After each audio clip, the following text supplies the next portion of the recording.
Hey, which one of you two is going to keep the tradition alive? I mean, just straight up, just let's just call out Zach Hicks or Zach Hicks one because we've got the real person that deserves that Twitter handle. So one of you two, get it out of the way. Let's keep the tradition alive. Call them out. Tweet. I just sent the tweet. It's fucking live. It's ready. You know, the best thing ever was last year when we did it on the 1 year anniversary of when we did it the year before. Like I think we're a little late this year on it. But We're early. Okay. You know, okay. That's amazing. DJ, can you read the tweet that you sent to this guy before we get started here? I said, "Hey guy." I don't know how many times I need to ask. This is the last time. Give up the Twitter @ or I'm coming. And then I do the Taken gif. I'll find you. That's beautiful. Let's get loaded. we just gotta hit him up and be like, hey, it's us again. Year 3, baby. Year 3. Come on. We're back at it. DJ, hit the tagline. Oh shit. Where we never finish first because we finished last. Welcome back to the Loaded Box Podcast. We love this episode because, as you can tell, we've got Zach Hicks on, and every single year, it's literally our tradition. And Zach, I wrote down the dates. 2 years ago, we had you on like the 26th. Okay. Last year, we had you on the 27th. This year, we're early. We've got you on the 9th. What we're basically going to keep the tradition alive because this guy doesn't deserve, especially Zach Hicks, one, not following anyone, 0 followers. You're the guy. Make your case for the 3rd straight year. Why can't this guy just get off Twitter? Look, man, I feel like Twitter at this point, you know, it's been like 5 years since his last since his last actual tweet that he's tweeted out. It's been like 8 years. You know, like he has not touched this app in like 8 years. I think he liked some things back in like 2015. But yeah, this guy's been active for like as long as I've been like an adult. Like this is like this dude needs to just get off Twitter, you know, give me the @ Zach Hicks. I mean, I think I've earned it at this point. Yeah. I've persisted through all this time. You know? I'm literally I'm labeling him a Twitter hoarder, handle hoarder. I'm going to call him that afterwards. But DJ, I'm so impressed with you just thinking on the fly there, tweeting at him before the episode starts this year so that he can watch it live if he wants. But at the same time, like, word's got to get to him one way or another. So yeah. Also drop the link in there so he can jump in the show. Like he can watch the show. I have to redo it because it failed, so I'll drop the link in there. There you go. See? By the way, we're going live right now. Check it out. And start from the beginning so you can hear us bash you. We'll talk about Marco Rubio if you want. You know, there you go. His favorite guy. So I obviously want to talk about that, but the other reason we have you on, Zach, is to talk a little NFL draft. Running backs, you are the lead voice for Stampede Blue. You're a contributor with Cover One. You're the co-host of Believe in Colts, and you're the husband of @the Hannah Hicks. So, Zach, now that I've read your Twitter bio to everyone and found out where they can and let them know where they can find your work, I'm going to turn it over to you. You can either talk more about where people can find your work, or, I mean, if you want to bad talk your wife, we won't even say anything bad. It's up to you. The floor is yours. Well, you know, it's funny because, you know, it's the 3rd year in a row of me coming on your guys' show. You know, first year, her and I were just dating. Second year, we were engaged, and now we're married. So I don't know where we're going to be next year. Maybe a divorce next year. Who knows? Like, your option was comedically better than mine. I was going to say you're either going to be expecting a child or you're going to have a child. Divorce is probably, but no, I'm just kidding. She doesn't listen to my shit, so she won't even hear that. But well. So hopefully we're not changing going next year. But we'll keep it alive. I mean, yeah, you guys can check out my stuff on Stampede Blue. It's mostly Colts centered, but I do a lot of draft stuff. I've interviewed a lot of players this year. Nice. Compared, like I think last year was my most ever at like 65 players I talked to. Awesome. This year I'm probably going to break that. I think I'm already in the 30s. I got a lot of good ones coming up. I got Rondell Moore on Thursday too, which is going to be for real. That's awesome. Rondell Moore on Thursday. He's going to be a blast. Future Green Bay Packer. Hey, why have you not interviewed me? I'm a player. Are you? What round are you going to go in? Oh, no, you're going to run the 4.240 like all these other guys are? No, I'm a player. Yeah. Listen closer. Players, not players. Yeah, not players. Listen up real quick, though. That's it. Zach. Yeah, I was like, I thought listen up real quick while I go quiet. Really thought you were going to provide more there, DJ. So yes, we're going to obviously hit on our handful of running backs here. Zach, we're also going to throw you through something called the Loaded Box Power Blast. We'll get to that here in a second, but hey, let's kick this damn thing off. Tell me a little bit about Naji Harris, because I remember, so being a Dolphins fan, I made a point over the last 2 years of his career in Alabama to basically watch every single Alabama game, because I just figured Tua was going to be a Dolphin. This dude flashed every single week. I loved him. I was all in. And now here he is, basically, I wouldn't want to call him the consensus RB1, but he's probably RB1 or 2 for most people. Yeah. Where do you have him ranked? What are your thoughts on him? Yeah, so he's my RB1.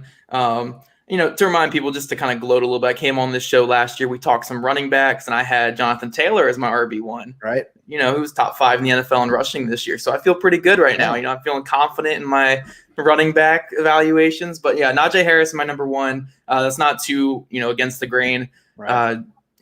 Like you said, he's flashed every time you watch him. But when you really get down and watch him, he is a bruising back, And you see bits of Derrick Henry, obviously, because Alabama, the helmet, the size, the way that they move. But no rat tail, though. Yeah, no rat tail. Imagine how good he'd be if he had the tail. Honestly. But I think what he comes out that's even better than what Henry had as a prospect. Not saying he's going to be better than Derrick Henry, but as a prospect, I think Harris is a much smoother pass catcher. I mean, he had that really nice catch. I think it was in the championship game against Ohio State, I think, or the playoff game, where he had one in the corner of the end zone for a touchdown. And he totally dismantled Florida through the air in the SEC championship game and on the ground, just in general. But But no, he's smooth as hell. He's a big back. He runs people over. He just wears you down as a defense, and he can also catch the ball and make guys miss in the open field. I mean, he kind of has everything you want in a running back, outside of maybe elite game-breaking speed. Right. But when you're wearing guys down, I mean, you don't really need to have top-tier speed. So I think he's going to be a really good player in the league. I don't think there's too many knocks you find in his game. And again, the added thing that he's a pass catcher like he is, I mean, that just helps so much. I think this guy, he seems like he'd be the guy that kind of has I don't want to say a limited shelf life, but because of his running style, I mean, you think of a guy like Eddie Lacy who just flamed out. I don't think he'll do that, but I think he's got a good 4 to 6 year window where he should be really good.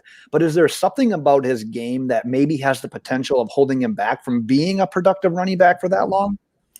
Honestly, it's probably that he's just going to get so many carries early on, it is kind of what you said, that shelf life. And outside of someone like Derrick Henry, who's just a complete unicorn in every regard, right.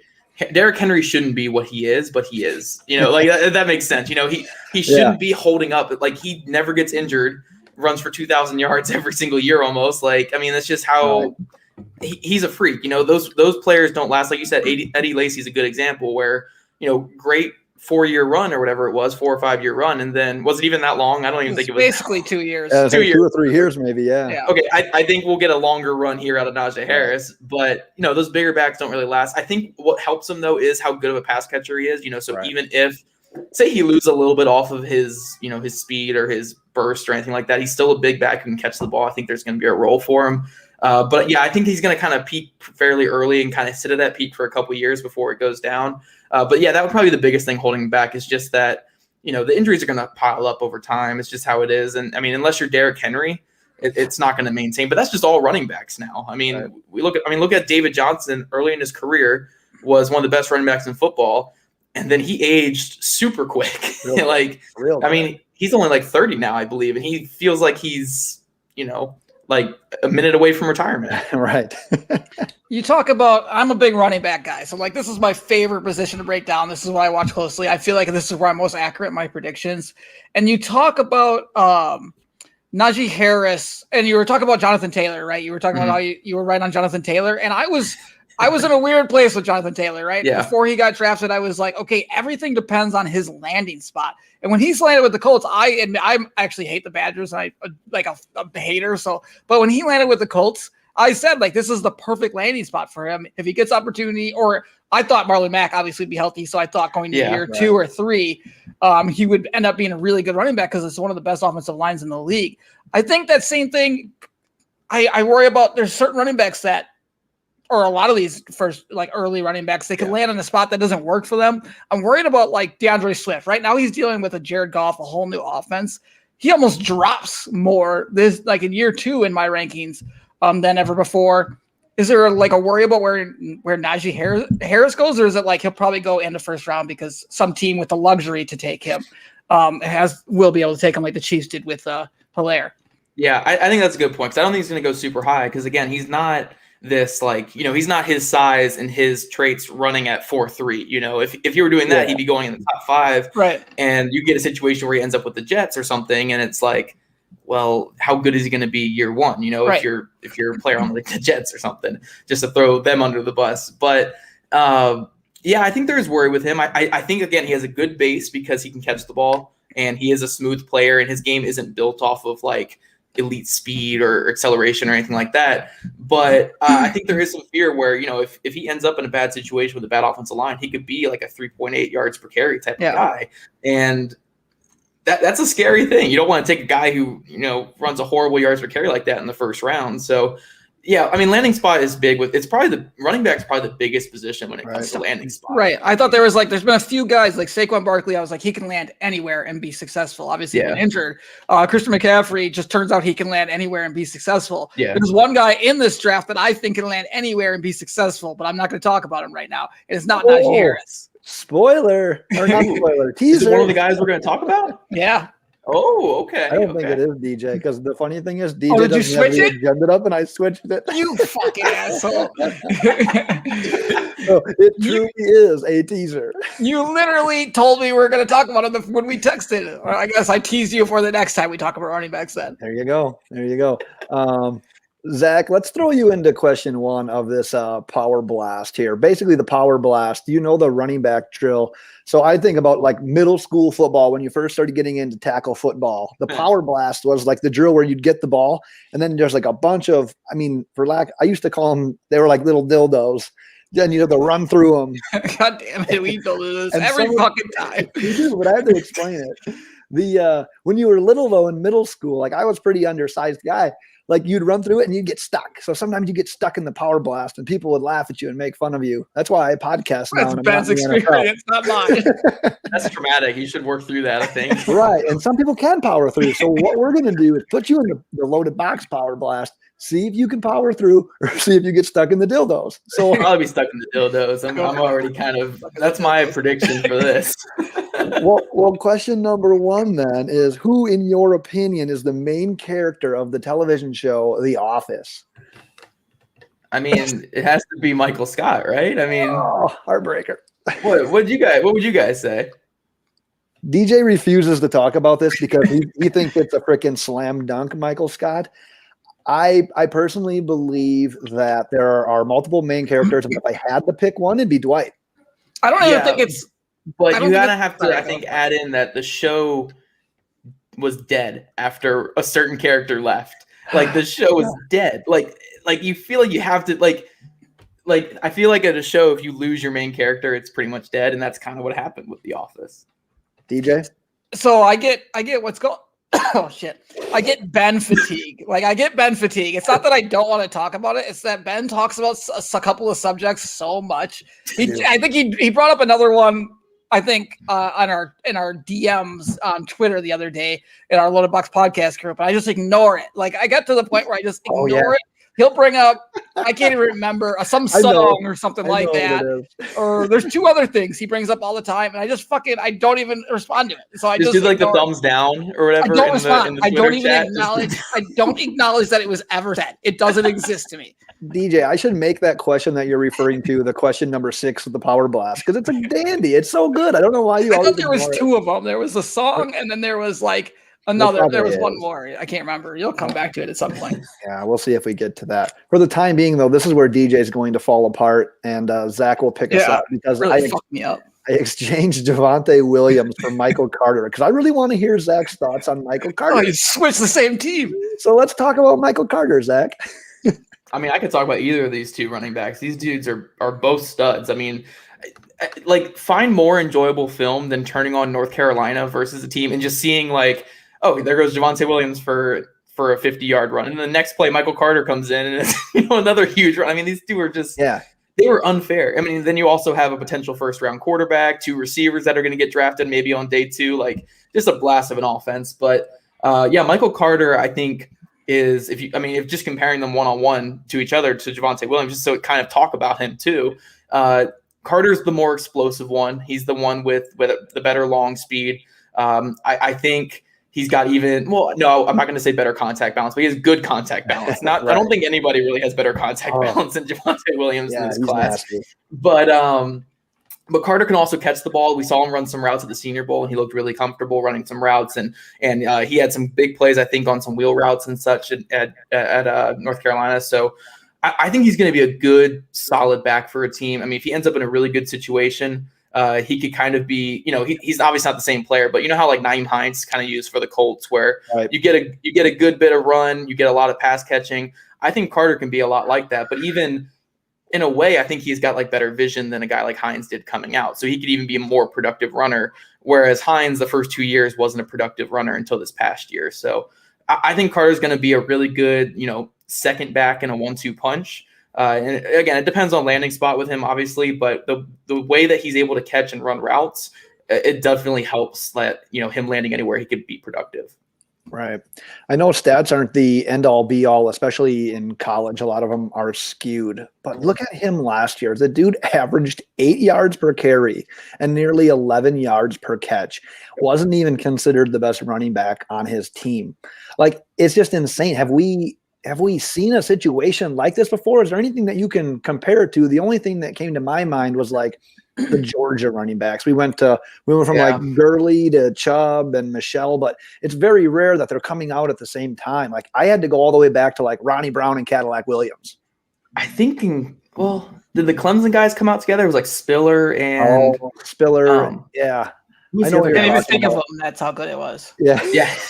He was a damn good college back. I don't know what he did in the NFL, but it was Spiller and some other guy. They were like, I can't remember because I was a little kid. I was like 6 when they were. What? I was young, man. You should get your age. Zach. Wait, how old are you? I am 23. Oh, so shit. They were. I'm probably not 6. I was probably like 10. I think when Spiller was running crazy, but. Yeah, that maybe the Alabama guys where they could just go Henry, Yeldon, and Lacey, like all those guys. Like, one guy would come out, the other guy would run for 100 yards. Like Kenyon Drake never even got a carry. It felt like in college, and now he's starting back. A lot. Yep. Kick return specialist there, basically. Yeah. Besides that, though, I mean, that 1-2 punch. I mean, I think it was against Miami late in the year, or it was against Boston College where they ran for like 450 yards combined. Miami, yeah. And it was like. Yeah, one of them goes off for like an 80-yard run. Then the next series, the other one goes off for a 60-yard run. It was just like they were taking turns tearing up that defense. So, yeah, I mean, I like both of them. I think they're both going to be good. I know DJ is pretty high on Javonte Williams from what we can tell, but and he's wearing a Carolina hat. It's funny because I'm not like I'm a Carolina basketball fan, not a football fan. But should I say what I always say, Ben? So everything I do is just based off of gambling. All my knowledge is based off of gambling. So I gamble on college football a bunch. And I will always say this. I think I'm ahead of a lot of the scouts just basically right away because I watch so much college football because I'm betting on them. And back in September, October, I had a huge boner over Javonte Williams. I was touting him and touting him and touting him. It was huge. And honestly, I get frustrated now that everybody's jumping on the train because I was on it so early, and you kind of like to be like alone on that thing. And now everybody's so hard on Javonte because, like you said, his balance he just always gets 5 yards no matter what. Doesn't matter what's there. He somehow finds a way to muscle for 5 yards. He's a great pass blocker. He can catch the fucking ball, and his vision is, I think, the best out of all. I think his vision is the best out of every guy coming out of this group. So I don't know. I watch so much of them because I bet on them literally every single week. And they were so explosive. I've been wanting to ask somebody about Sam Howell, but I don't know how much tape people have watched him because he's not coming out. But like, where is he going to? Is he going to be the top prospect when he Currently. enters the NFL draft? Currently, he's probably the top guy for next I year. was trying to think of who else there even was. The Arizona State quarterback is really Daniels? interesting. Is it Daniels? Okay. Yeah, Jaden Daniels, Jalen, Yeah. Jaden. I think it's Jaden Daniels. Yeah. Yep. Super interesting, but he's tiny. Like he's really skinny tiny. as shit. Yeah, he's skinny. Yeah, he's like 180. So Right. for the NFL, Yeah, Slovis like was going to be the guy, but he was awful last year. Is that the USC? Wait, is that the USC kid? Yeah. Okay, see, gambling. This is all gambling. I can just pull this. I never watched tape. This is all just gambling knowledge. And did he have a really bad bowl game or some shit like that? He had a really bad last year. Like they only played like 5 games. Yeah, they did. But he had like one game where he threw like 4 or 5 picks. Like he was bad last year. Like and he was supposed to be the guy with Howell. It was supposed to be him and Howell highlighting next year. Now it's kind of like because he got pushed into it as a freshman or something like that and had a really good year. And then sorry, that's way off topic, but I was just kind of curious about where Sam Howell was like being. That's what this podcast is. We're off topic. Is what we do. That's what we do. I mean, wait till you hear this next question. I think we're on topic. I don't think I asked a question about Michael Carter at all. So you ad-libbed. You turned it into Javonte Williams and Sam Howell. He wanted me to talk about it. So I did. I kind of egged him on a little bit. It was me. That's true. Like I said, Zach, more importantly, is 0 a number? Is 0 a number? Yeah. I mean, it's a number. It's not. Damn right it is. What do you mean it's a number? It's not like elaborate. I mean, like you can have in the theoretical sense the number 0. You just can't have something How can physically. You have nothing. Yeah, but that's in the physical. Like math deals a lot with theories and theoretical side of things, and that's 0 can be something. You just can't have. You can't have the physical number of 0. Let's not forget, DJ, with Zach being 23 and us being 33, this dude was in school a lot more recent than we were. But it's not a real number, right? So then I just don't count it as a number. I mean, we can get into real number. I wasn't the greatest in math, but I know there's something called real numbers and other things. I just know theoretically, math deals a lot with theories, and theoretically 0 exists. Just like a lot of things exist. Who made up like this bullshit about numbers and words? Me and Zach. Yeah, we did. Obviously, you guys ever just? I don't even smoke, and I just think about like where did all these definitions? Like, how do we get to control what we mean by something? I do agree with that. You're gonna break the matrix that we live in. I know. Like, how do you that. guys understand exactly what I'm discussing right now? How does this even make sense? I think we need to ask at Zach Hicks 1 and see what he thinks about it. See what Marco Rubio thinks about this. That's regular Zach Hicks. What I got out of your answer there, Zach, though, is that we're now 1-to-1 with what your answers equate to what me and DJ think. So I think that you were right on that answer. Are we doing 5? How many questions are we doing? I want to see if there's going to be. Is there like a way I'm going to be able to break the tie at the end? Yeah, you're going to have to because there's 5 questions. Oh, good. Okay. 5 prospects, 5 questions. Here's number 3. Kenneth Gainwell. I really like this guy out of Memphis. What's your theory on Kenneth Gainwell? Does he go by Kenneth or Kenny? What's your take on that? What's my take on what his name is? It seems 50-50 on Twitter. I think Kenneth sounds better. It's just different. You know, Kenny's very like actual football player name. Kenneth just sounds like a church boy, like a piano player or something like that. So I think you floored me with that analogy. I didn't see it coming. What, a church boy or a piano player?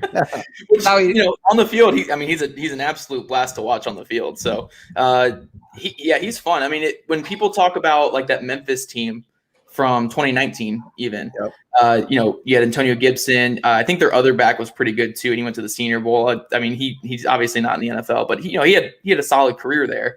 And then you had Gainwell, who was a sophomore, I believe, leading the way. Like he was the guy. Just super productive back, super explosive. He's a little bit tinier, but he's shifty as hell. Can catch the ball because all Memphis backs have to catch the ball. That's just a way that they kind of raise him there. And he's got pretty good contact balance for kind of a smaller guy too. So I think he's going to be more of a mid-round guy. Again, you don't want to draft a guy too early if he can't withstand the constant, running of an every down back, which he might not be able to do. But he's I think he's giving me a solid, again, just kind of like Michael Carter, where it's like You have that second piece of a 1-2 punch, and I think he's going to be a productive guy in the league. I mean, his 2019 film was a blast. Yeah. I didn't watch too much of 2020. It's such a weird season this past year. It's really hard to kind of, see everything. But 2019 was great. I think he's going to be a solid back in the league. So my favorite thing about Gainwell is that he's grammatically correct. So he's not Gaingood, he's Gainwell, and I think that should mean something. Kenneth and Gainwell, like his name's Kenneth, he's got grammatically correct. And honestly, DJ, we've actually this is our third positional preview. I'm actually disappointed. We've gone 3 episodes doing this, and you haven't even brought up the idea of someone's name, hairstyle, or positional number. That's another way that you watch. That's true. That is how I do make a lot of assumptions on draft prospects based on their name or their number. Their number for sure. What was the guy from Alabama with 22? Tim. What was the edge rusher? Tim. Tim Williams, right? Tim Williams. Yes. I knew he had no chance when she wore number 22. So, and he couldn't bend either. So Philip Lindsay and his hair and like things like that. Yeah. I love it. Zach, my actual question for you, because with Gainwell, he's got less than 300 total touches in his college career. So would you say that you are more of a fan of his because of the low mileage, or are you less of a fan of his because of the small sample size? It's always tough with running backs because on one hand, you're like, okay, cool, this guy's a fresher back. Like Jonathan Taylor, an issue, concern going into last year's class was he had so many carries, and how much wear and tear. Because again, this is a position where you don't last long in the NFL. So how many carries do you really want this guy having before they even get to the league? But on top of that, you want the guy to actually get some playing time and actually see the field. And because the more you see the field as a running back, the more you can see those holes develop. You can see lanes. You can read what linebackers are doing and be able to cut back and set them up. I think there's a push and pull with that.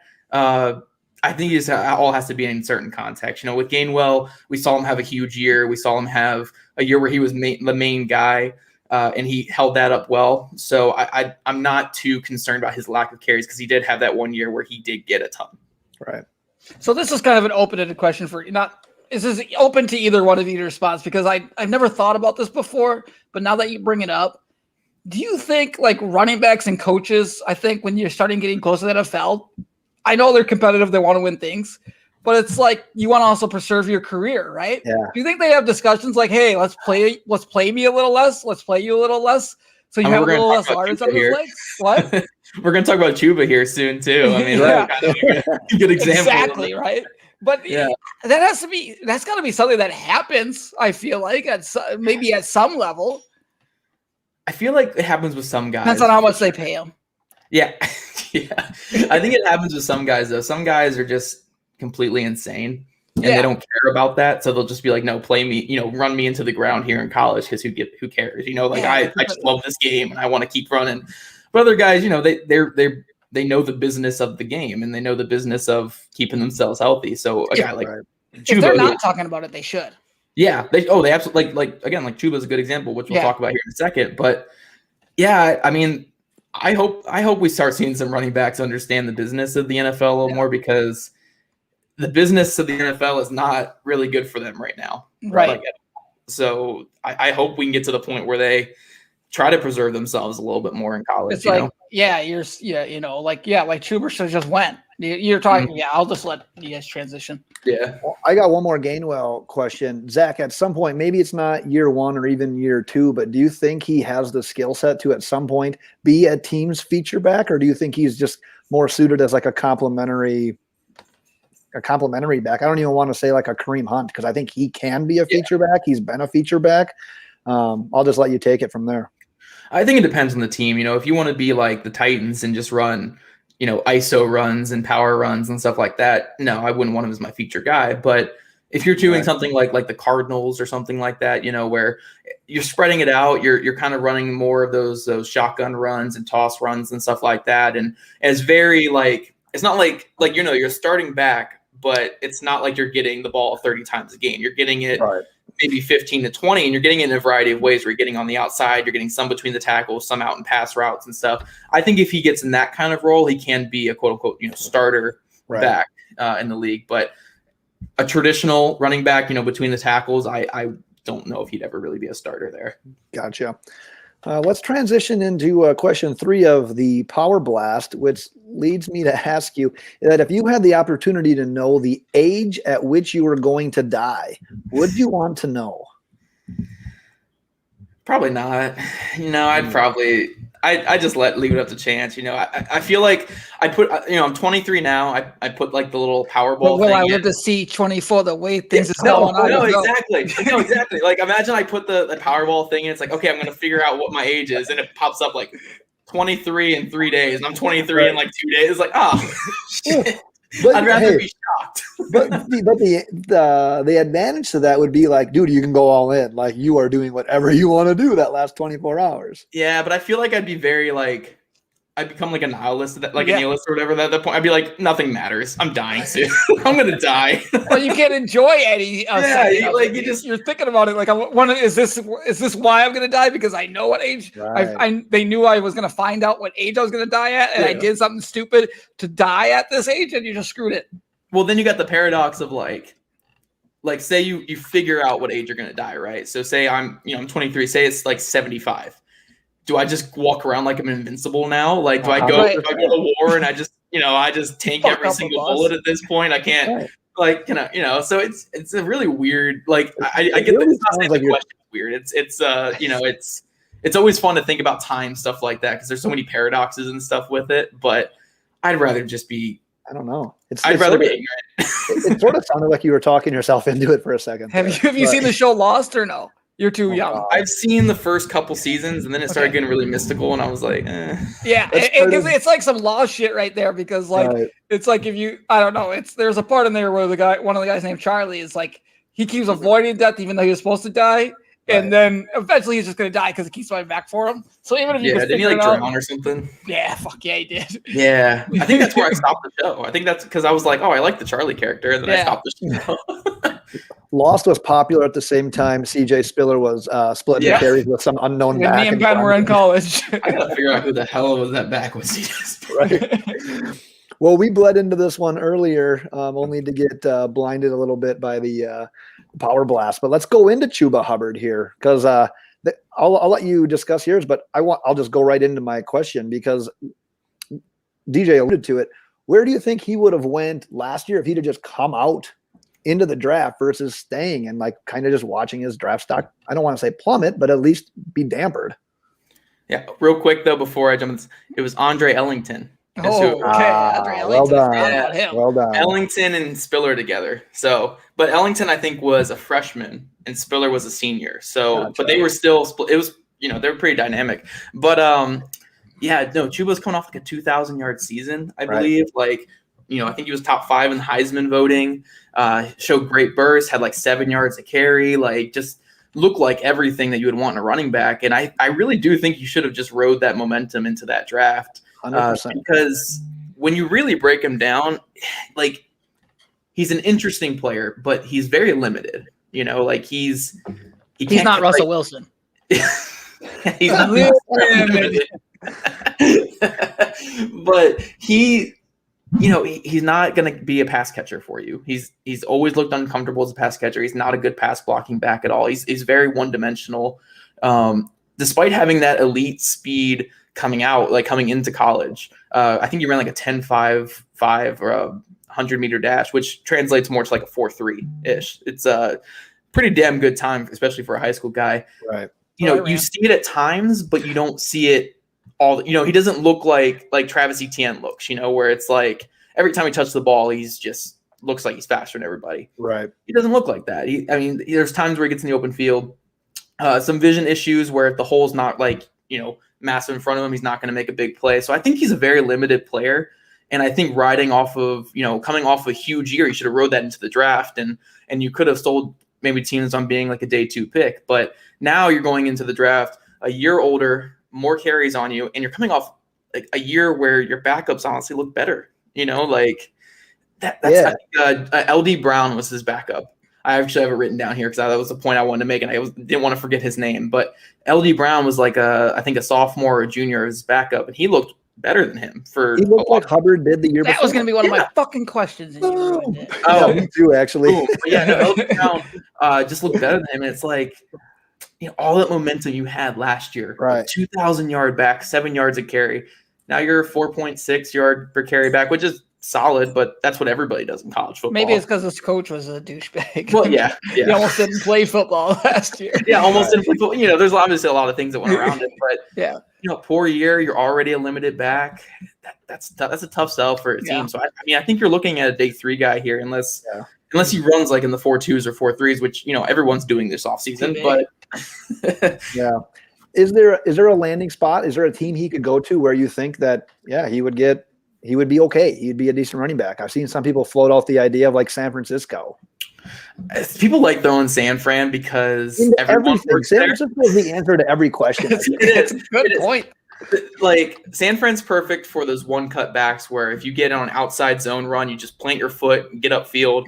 That's what Raheem Mostert was, that exact player. Right. That's why he had that success. I think Chuba can be good in that scheme because that's pretty much his game. I do think his vision would be a little bit of an issue there because again, I don't think his vision's outstanding. But also, I think Shanahan likes to throw to his running backs, and if Chuba can't really catch, so I don't know. Like I would want to think of more of an outside run scheme, but like a Shanahan offense.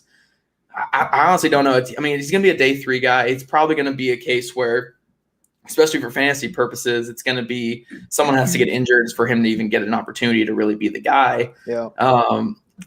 But maybe anyone from the Shanahan tree would be a solid spot for him. But again, it's going to be a depth player to start. It just sucks that he should have rode that momentum off of last year. I think Pittsburgh would be a good spot for him. I just like anywhere with a fullback like that. That's just power run game. That's why I loved. And why am I blanking on the Nick Chubb to Cleveland type of situation? I think that would be perfect for him. And Pittsburgh would be a situation where they can address some other things and then grab him in the 3rd round and throw him in there. I think that would be the ideal landing spot for him. Pittsburgh needs a guy. Like I know Anthony McFarland's there and he's got some burst. But he's kind of more of your change of pace guy. They need a guy who can actually carry the ball consistently and has some burst because they haven't had that the last couple of years with James Conner and Benny Snell. Benny Snell, Benny Snell. The other my guy, Jalen Samuels. Jalen Samuels. He got thrown into the position. Tight end, running back, wide receiver, quarterback. I think that Pittsburgh would be a good fit for him because they just need someone like that, where he can, and he's had experience carrying the ball, so I think it'd be a solid fit for him. Right. Zach, what is the correct number of alcoholic drinks to consume prior to meeting your girl's dad for the first time? Sounds like you've been down this road. I had, dude. My now wife was telling me all these horror stories about her dad before I met, because she wasn't that close with her dad growing up. They kind of had an off and on, how a lot of dad relationships start with their kids. I have no idea, honestly. What are dad relationships like with their kids? Hey, I'm on my second one here. I don't know. My first one, I don't have any with my first one. My second one's a lot cooler, but it's a different joke. Ben can explain it afterwards. I don't need to. It was great. She was telling me these horror stories, man. I was like, shit, is he gonna just be complete dick to me? He didn't talk to me for the first half of the dinner. He didn't even say a word to me. Didn't even look at me until something came up that I write about football, and then he was my best friend after that. So how many drinks? I think I was only one drink in. I had the one drink with the dinner. I think I wanted to be able to be I didn't want to make an ass of myself. So not very drunk at all. Not really any drinks on me. But what, were you guys just hammered when you met? DJ, I can let you ask. I didn't meet my wife's dad at all, so they're divorced, so it didn't matter. That's another thing. Wait, at DJ's wedding. Sorry, I'm going to get sidetracked again. Here we go. Didn't we leave him at a hotel or something? That was my dad. Or my stepdad. Yeah. That's what I forgot. I'm like, we left someone when we were supposed to bring Her dad him was in. driving us. Oh, so he wasn't. He was definitely there. He was Yeah. fine. That's right. I knew there was a dad that we left behind. That was fun. I would recommend. So the question was more so like a recommendation. I would recommend, depending on your tolerance. So a person of like my tolerance, and I'm fairly tolerant. Is that how that makes sense? We're from Wisconsin. Sure. I know would if you've heard personally about say it. probably like 5 to 6. However, I was Jesus. I That's was just probably getting like, right. That's you can still drive at 5 to 6. yeah, I was probably like 10 to 11 deep though, and I had the same deal where like my girlfriend at the time just told me all these horror Which stories. one? Shut up. The other one. Like, don't bring up this. Don't bring up this. Yeah. Don't bring up this. I literally went up to him and said, "Hey, I was told not to talk about these comments. These things. This is the first thing I'm going to tell you." And I just went down the list, and I thought he was going to just like. I thought that was it. I thought the relationship was over at that point. But here we are, kids and stuff. She's Yeah. looking at you right now too, isn't she?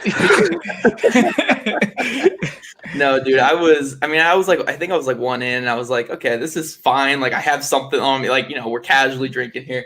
But yeah, dude, like, he's like a former cop and stuff. So it was just cop stories the rest of the night. And I was like, okay, I can just. The guy we had last week, John Chapman, apparently the first time he met him, it was awful. And they fucking hate each other, his wife's dad. Like, he wants to fight him all the time. Apparently he sucked his dog on him or something like that. Was he a cop too? Like a German Shepherd, yeah. Yeah, so it was Yeah, you that gotta was pretty tiptoe. entertaining. You gotta tiptoe around the cop dads. He hates him. He says he's gonna knock him out. That was maybe one of my favorite answers so far. Right. Zach, we got one more running back left. Another one of DJ's favorites. See, DJ, I made it up to you. I included Trey Sermon out of Ohio State, the guy who was a tale of kind of like he was 2 players throughout the season, it seemed like. But Zach, I'm curious to hear your opinion because he ended hot. Yeah. It's always nice when a player ends, their last bit that you see of them is at their best. Good stuff. Yeah. And that's what he was. And I actually really love him for like one cut schemes, not like the Shanahan one where it's like get out wide, but like a scheme where he can just plant his foot and get down the field because he is a power back. He runs through guys. I love his film. I think he's super underrated in this class. Right. Like people, they talk about Gainwell and they talk about the UNC guys. They talk about Harris. I think Sermon's going to be a bargain player in this class, where you're going to get him maybe late day 2 or wherever he's got. I don't know where I really don't have a gauge for where these guys are going to go, but I think he can be a starter in this league. He's shown all the abilities where he's got good vision. He's got some good burst. He runs through guys. I really like his film. I think he can be a really solid player in this league. And if DJ likes him, that's even better because that means he doesn't have a horrible name or horrible hair or anything. So I think that's a great name, Sermon. Sermon, yeah, dude. Like Ohio State had the coolest names of running backs, right? Yeah. I think Master the thing. Teague. Master Teague is a great Sermon. name. He stinks at running back. But He can't move. He's a terrible running back, but it was a great name. I think one of the things I've seen with running backs, especially in college coming in the NFL, I saw it with Josh Jacobs in his first 4 or 5 games, even with the Raiders. Confidence is a huge thing. And you can see Trey Sermon's confidence come out as they started to rely on him. Mm-hmm. Josh Jacobs, when he came into the NFL, I was super high on him. And he was hesitant. And then you could see his confidence start to build game 6, game 7. And then he busted out. He started running by his pads. He played like he played at Alabama, and he was a monster. And I think seeing that confidence out of Trey Sermon, finally a guy who was recruited heavily, didn't get minutes behind after, I think he had an injury to deal with, didn't get minutes because Master Teague started, and then they had to rely on him, and he knew it. And he had to take over because everybody was, Chris Olave was hurt, Justin Fields was hurt, Fields was hurt. He had to be the guy. And, and then he just became the guy. And he was hard to fucking bring down. Yep. And that's when he started to impress me a little bit. So I started, and he doesn't have a lot of mileage. We talk about that. He played fucking 2-3 games in his college career, it seems like, and that's it. Yeah, he's super interesting. Where he's gonna go, a team that a team like the Dolphins, where the Dolphins have other needs, where you don't want to go running. Naji Harris would be great. It'd be amazing just to say you can get Naji Harris, but you have other needs you want to attack with all those high premium picks.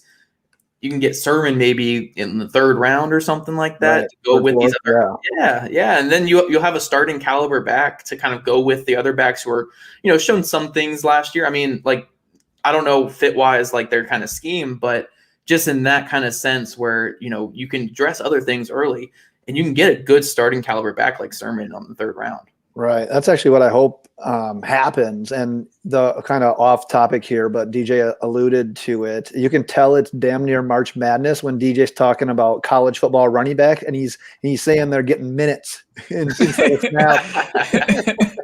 That's what I've been looking back at this entire fucking time. DJ's in college hoops mode. That's another one of our jams. But it's our next podcast. Probably. Zach, my question for you was going to be, so he appeared in like 40 some games, but he only had 48 career receptions. Do you think that was because he's limited as a pass catcher, or do you think that's just because Ohio State's offense? I mean, if you watch them, it's not like they really made it a point to throw to the running back. Yeah, they've always kind of been like that too, with Urban Meyer, and then also now with Urban Meyer's predecessor who worked under him. So it's the same type of thing. It's never really been a main emphasis. I don't think he ever looked uncomfortable. Like Chuba Hubbard, I think looked uncomfortable trying to catch the ball. He's fighting the ball whenever it comes his way. Sermon never really looked that way. It's just was never used. And we had the same issues with like Ezekiel Elliott coming out. People were saying, can he catch the ball? He's a great pass blocker, but can he catch the ball? It's like, well, he never was really used. He never asked to, yeah. Yeah, they never asked him to. I mean, and why would you when you had a guy like that in college? I'm not saying Sermon's the same player, but it's just kind of that scheme. They typically just don't throw to running backs that much. I didn't see an issue with his hands. Jonathan Taylor was a good example. We keep bringing Jonathan Taylor up on here, but another guy where it's like, oh, there's issues with catching the ball, but every time he caught the ball, he looked fine. Like he didn't something look good happened. Yeah. Yeah, something good happened. And the Colts used him a lot catching the ball this past year, and it was mostly on swing passes and passes right out of the backfield. And he was a pretty productive pass catcher this past year. So I'm not saying Sermon's going to be a top pass catching back, but I didn't really see anything to warrant many issues in terms of his hands or how uncomfortable he looked. I mean, he's a power back. He's going to run through guys. He's a slasher type. So he's not going to be like this elite route running back out of the backfield like a Michael Carter or any of those type of guys. But I think he's going to be solid there. I don't think there's really any major issues with that. DJ, do you have any follow-ups on Trey Sermon? I've got nothing. That's what I have. Zach, the final question of the Power Blast is my favorite question we've ever asked on a podcast, but I always get nervous before I ask it. So I will do one pre-question. What's like your go-to music genre? Oh, it's like punk and punk rock. Oh, this is going to be tough. I'm going to need you to listen closely, and I might need you to improvise. This might be the Power Blast where you get stuck halfway. Okay, let's see what we got. All right, here it is. What statistics? Oh, Jesus Christ. And he's only 23. What year were you born? I was born in 97. Oh, shit. 10 years after me. This is going to be a great question. I'm going to be for both of us. I'm going to be so lost. Listen closely then. What statistics do you think made up Ice Cube's triple-double back in 1993? You were -4. I don't know if any of those words make sense to me all together in a sentence. What statistics made up Ice Cube's triple-double, Mac? Triple-double back in 1993. In... He's stuck. He's getting stuck between the dildos. One, I don't listen to rap. Like I listen to what he hasn't one about like being like it's a good day or something like that or whatever. You just that's the song. You're on it. You're on it. Okay, that one's good. And then No Vaseline's one that's pretty good. I don't know. Oh man. All right, that's all song. So here's the lyric, and then I'll let you come up with your answer. How about that? I'm good.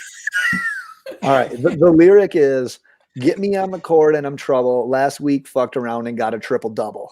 Yeah. Is that the song I'm looking for? Or that's all he says in the song. So my question to you is, so he fucked around. He got himself a triple-double. What statistics made up that triple-double? Because he doesn't say it in the song. So it's up for you to decide the statistics. Okay, now I get it. Okay, I've heard the song before. Now I get it. I thought it was like an album thing or something. You heard it when you were in your dad's testicles in 1993. Yeah, dude. My dad, who's not around, No, I'm just kidding. We're gonna get back to dad issues. Oh, dude, it's Ice Cube we're talking about. Ice Cube, yep. Dude, it's not gonna be points. It's gonna I love the answer already. I love the answer. It's definitely rebounds. He just seems like the guy who would get rebounds. I'll give him blocks. I'll give him blocks. Rebounds, blocks. Come on. You're so close.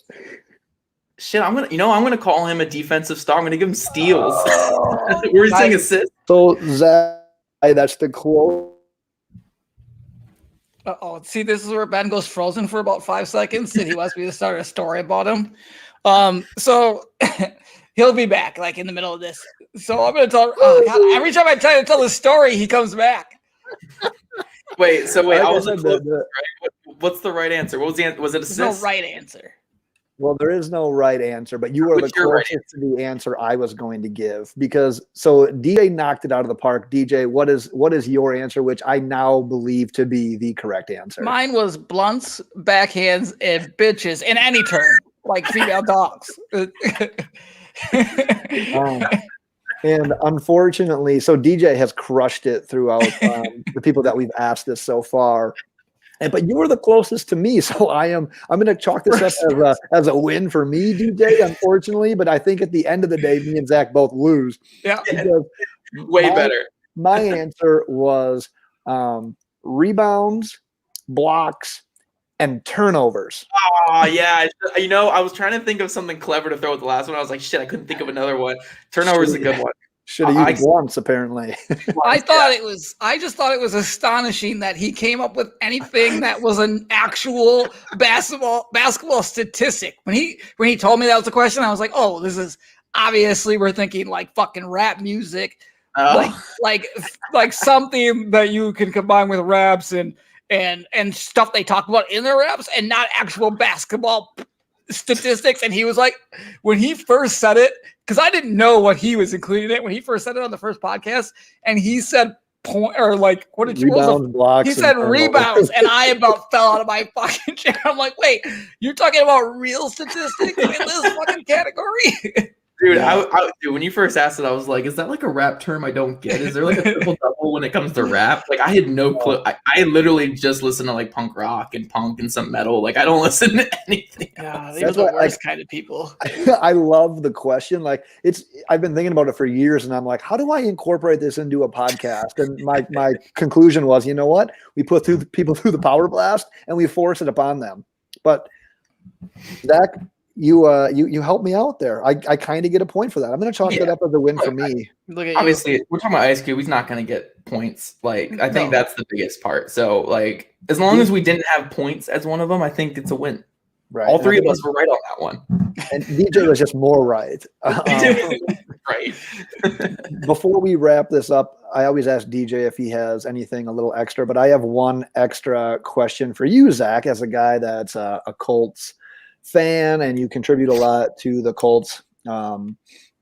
What's going to happen here with Carson Wentz? Is it a rejuvenation project, or do you find this to be a trade that you are not a fan of? Personally, I'm not a fan of. Like, I always try to talk myself into things. Like, me too. I don't even consider myself. I don't even consider myself like a diehard fan of the Colts. I'm a fan of the Colts now just from covering them for 3 years, but like I'm not like this super diehard where I love every single thing that happens. But every time I try to talk myself into it, I mean, you got everything from advanced stats, like analytics, the film, when you watch it, like nothing is pointing to this being good. Right. Because when you look at it, 2017, he was almost a shoe-in for MVP until he got hurt. Until he got hurt, yep. Since then, it's been a regression after regression after regression every single year. He went from 3rd in DVOA in 2017 to 15th to 22nd to 33rd or whatever it was last year. I mean, it's so many things are pointing to it not working out. I mean, if it's going to work out. Is that a confidence issue? Like, how does that happen? Because like you said, he was a shoo-in for the MVP until that game against the Rams, I think it was. And then it's literally just been a downhill slide ever since then. It's a combination of things. I think confidence is always a big part of it. Receivers getting hurt. Alshon Jeffrey hasn't been the same since then. Right. But I think it's also a lot of that 2017 season was kind of unrepeatable. You know, I think their third down success was like the best in like league history. And also their red zone conversion success was like near the top in league history. Like those are like two numbers that were like unrepeatable. Like you couldn't copy them. And then if you took away those, you know, like his success on third down, he wasn't a productive quarterback. Like he was more of an average quarterback. So, and he had like one of the best lines in NFL history. Yeah, with one of the best, you know, offensive line coaches too. So it's just like, you know, if it's going to work anywhere, it's going to work with Frank Reich, this offensive line, you know, Jonathan Taylor. You know, there's a lot of things that can point to this being fine, but the issue is, I think at the peak, right, you're going to get like a top 14 quarterback. Yeah. And you're giving up a third and a first plus $20 million a year for the next like 4 years for like a top 15 quarterback. Like it's just a tough sell for me, you know. And Chris Ballard, I it's hard to doubt him. He's found so many. I mean, Quentin Nelson, Darius Leonard, Braden Smith, you know, Jonathan Taylor last year. I mean, just so many hits. But yeah, this one's a tough sell for me. Even though every time I try to sell myself on it, you know, I get a little closer. But it's like the best I can come at is like, I think he can be a top 15 guy, but is that good enough? Probably not. You know, like Phil Rivers was a top 15 guy last year, and they got to the first round and lost. Right. So, you know. and like you said, it's like if you have to keep talking yourself into it, it doesn't lend to great things. Question number 6 of the Power Blast. How willing are you to let a dog just lick your face like what Dean is allowing right now? Never was before until I got one. Yeah. I was pulling my head away. Especially like, did you get yours when he was like a puppy or whatever? Like he was like 3 months or less. Yeah, mine was like, how old was he? He was like 8 weeks or something. He was tiny. Oh yeah. So when you like are raising them up from when they're like smaller, like as small as your hand, dude, you like make out with those things. Anything, dude. That's your baby right there. DJ, I think I'd ask if you have anything else to add to this, but I feel like you just did. I know I don't have anything else, man. You guys lost. I didn't listen to your entire conversation about the Colts, so yeah, because you were making out with your dog. Yeah, you just lost me at the Colts. I'm not a big fan. Well, that's not very nice to say. I know. I get it. They're not for everybody. I love. I'm just mad that they beat us in a game that we had them blown out. So. Right. Oh, that was awesome. Yeah, that was awesome. The JT breakout party. What party? So who's Jonathan Taylor coming out party. I mean, of course it happens against like the worst run defense in football. But they got better in the last like 3 weeks of the season. Yeah, they needed Jonathan Taylor to kick their teeth in before they got apparently. Stop Derrick Henry dead in his tracks. Gotta flip a comment on the screen. It might not make sense to those listening to the audio only version, but it says it's from Ryan Miner 8, who is also known as writer Ryan in our neck of the woods. Quote, "I'm jealous of your dog, DJ." I like it. Well done, Ryan. Zach, before we let you go, why don't you go ahead and let everyone know once again where they can find your work? Yeah, you guys can follow me on Twitter at ZachHicks2 for the time being. We're still working on that. And then also over at Stampede Blue and Cover One, do a lot of draft stuff with Cover One, a lot of Colts stuff with Stampede. So if that's your neck of the woods, you know, go out that way, but also help me attack at Zach Hicks on Twitter. That's the main goal is what we're trying to get me. Get him. You know what's going to be awful? We're going to get him to finally delete his account, and then someone else is going to like snipe that from me, and then I'm going to. DJ's gonna do it. They look at it every fucking day and they see it and they're like, "It's my time." And then DJ's gonna tweet to Marco Rubio. Somebody has to. Someone's got to carry the torch, right? Yes. Well, Zach, once again, thanks for coming on. Next year when we have you on, DJ will be knee deep in negotiations for that Twitter handle. Check us out on Twitter at LoadedBox. Our website, loadedboxpodcast.com. All of our NFL mock drafts, our dynasty mock drafts, our NFL draft player profiles, everything that you need in life is there. Next episode, we'll be doing something that's off the chain. We're available everywhere. Subscribe, rate, review. Zach, always a good time. DJ, send us out. Bye. So soft.